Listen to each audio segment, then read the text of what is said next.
Okay, here it is about 25 hours later. It didn't reach the top. I've seen higher, but whatever. It doesn't matter. There'll be plenty of bubbles. It's like marshmallow in there. It's like you whipped up some marshmallow or something. All right, on to preparing the pan. So in a 9x13, I usually take about 2 tablespoons of butter. And first, grease the pan like you're in kindergarten, and this is a giant white, off-white crown. Don't have my helper to film me. Be right back.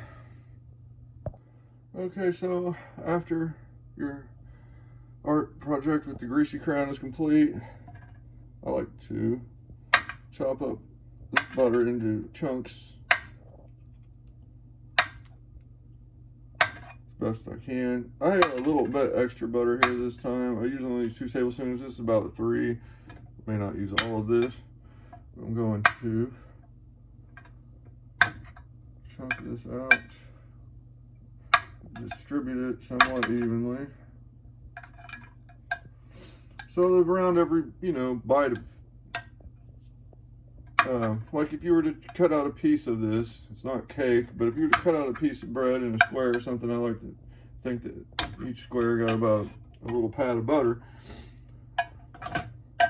which to me is better than putting the butter into the dough. One, because it can sit on the counter longer and not spoil.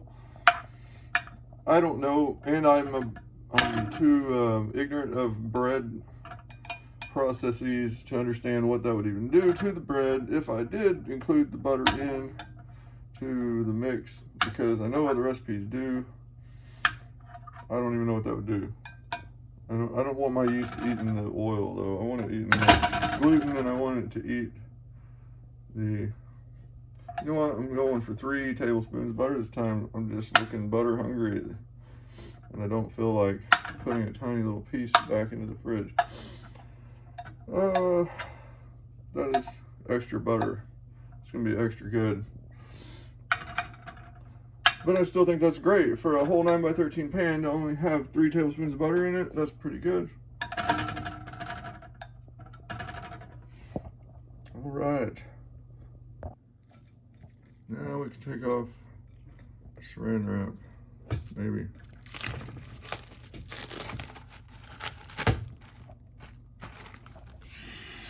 Oh, it smells so good.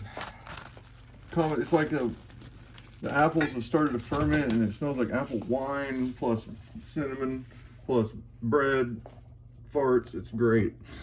Yeast farts are amazing. Anyhow, sometimes you get a little runnier, sometimes a little less runny, but for the most part, I've been able to just pour this thing as like an entire entity right into the middle of the pan. Maybe I can film. Here we go. Blarp. All right, I'm going to get a spatula and get the little rust that didn't come out of there out, and I'll be right back. Okay, now I am just going to wobble this around in the pan. I'm trying not to lose my bubbles. If the butter moves, it doesn't really matter. And go this way, down in this corner. But I do not want to take a spatula or anything and poke at this or anything like that. Let's let it roll around on its own.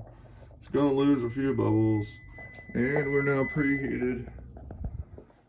So it's about right timing because it gets a little bit longer in there. And I'm going to roll this down.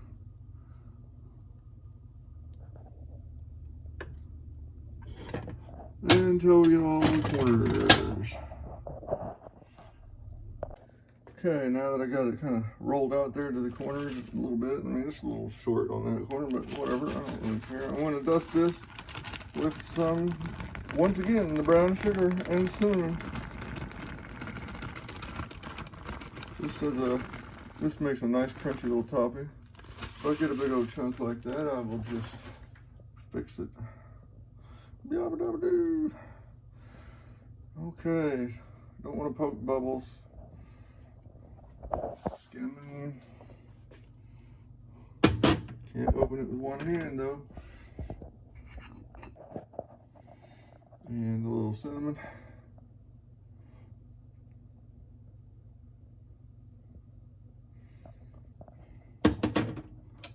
I can't be bothered to measure that cinnamon. That's ridiculous. Okay, now it's time to go in the oven for 27 minutes at 400 degrees. See if we can do this with one hand. Yoink.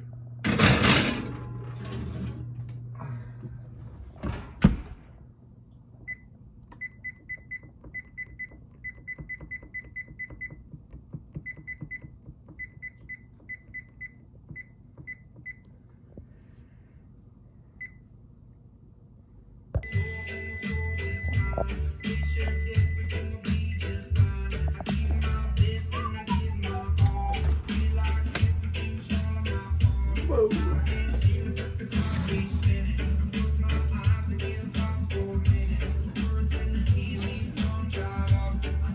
Can I do this one-handed? Should I do this one-handed?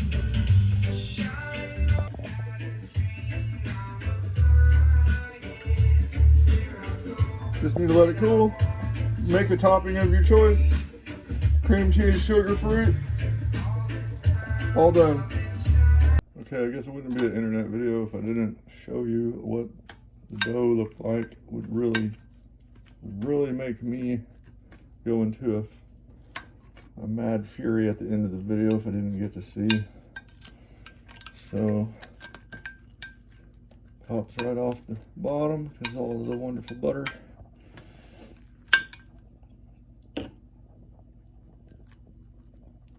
And I got nice, bubbly sourdough.